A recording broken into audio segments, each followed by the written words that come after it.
Hello, or Philip Dwyer is my name. Sorry. Most people might not know why we're walking. Okay. We are walking because there's a measure of discontent in the town. Okay. And the walk here was sparked off by an alleged racist or incident. Can't call it any name. But You could possibly call it a racist incident, but go ahead. yeah, well, I have known racist incidents where people haven't let me pass on the street.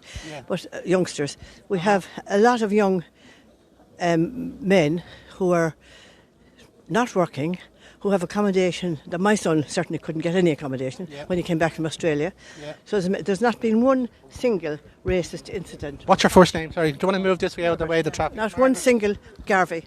Margaret Garvey. Fair play to you, There hasn't Margaret. been one single racist incident.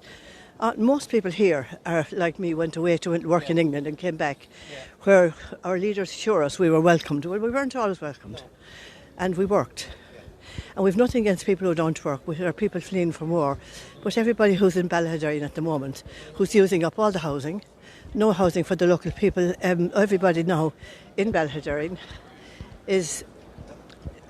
they're not contributing to the community in any way. It's like they haven't had enough now, really. Yeah, This is the straw that's breaking the camel's back. This is the straw, and people are reasonable and good and welcoming, and this is a wonderful community, but it's been fragmented. Absolutely, and I mean it's not just here, Margaret. It's all over the country that these migrants have been moved in that have no purpose here. They don't have anything to do. They don't have any credentials. We don't know what any documents about where they're coming from or who they are, and it's a recipe for this kind of thing. Well, we're well able to differentiate between people fleeing from war and people just migrants. Yeah. And at the moment, Ballaghaderreen cannot take any more. We have only 2 doctors. The schools, we don't want more services if that means more people. No, that's not the answer. That's not the answer. We need to recognise that a very small community, about 2,300 people is on the census.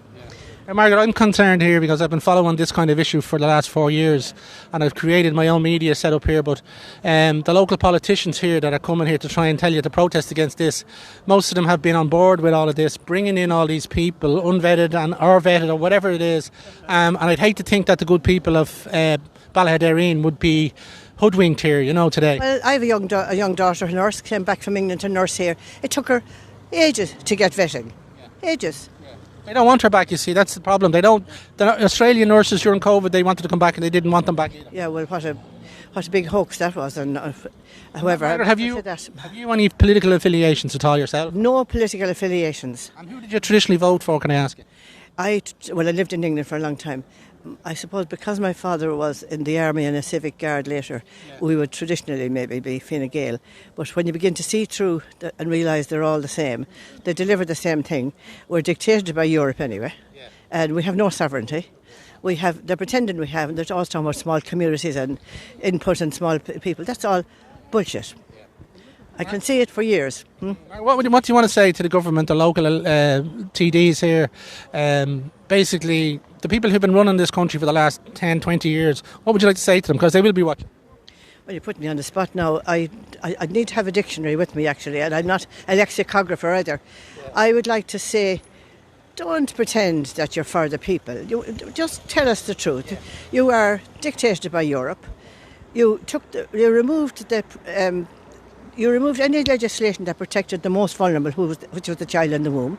You're introducing euthanasia and many other things besides that. But life begins and ends, and you can't interfere in it.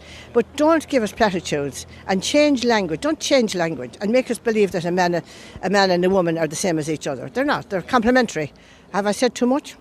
Margaret, it's very refreshing to meet a woman like yourself that is so awake to what's really happening. You're obviously not buying the lies of RTE and the politicians. Well, it's not what RTE tell us, it's what they don't tell us. Lie by omission. Yeah, lie by omission. It's very difficult to get the real truth. There are people in America who make films like the Unreported Truth film, McAleer and Anne McElhenney. Have you heard of them? No. They're the untold stories. They make films up against everything they are. But it's nice to talk to you. Excellent, and thank you very much for being so frank and honest. Thanks very much.